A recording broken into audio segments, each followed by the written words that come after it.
One last run through of the house before we move out, thought Yotsna, as she looked at her old, empty house in India as she packed her bags to start her new life in America.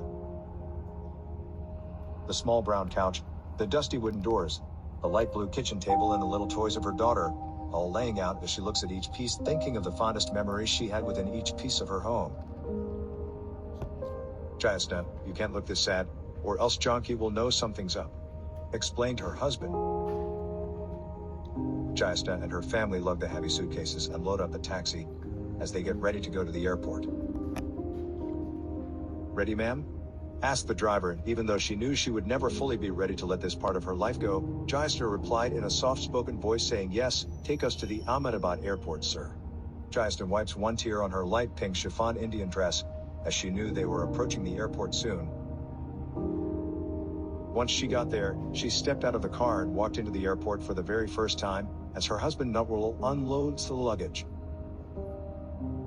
"Mom, when will we get to go on the plane?" asked her daughter, as she stood with two pigtails and her hands full of bags. "Soon.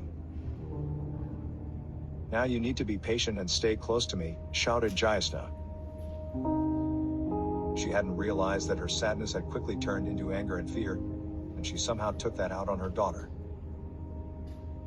So Jayasna calmly explains to her daughter in Gujarati, "This is something new for all of us, so I need you to just stay calm and we'll get on the plane as soon as we get through security." Her daughter nodded in agreement as her husband put down one of the many bags they had packed. After what seemed like hours, they finally got through security, checked in, and finally made it to the plane. Her eyes darted in every direction as she took one big, deep breath and looked at her husband with eyes full of tears ready to stream down her face. "What if we can't do this?" she said to her husband. Yotsna's husband took her hand, gave it a tight squeeze, and said, "We can and we will, for our daughter." Nonetheless, this was only for their daughter, in hopes of bringing a better future for her.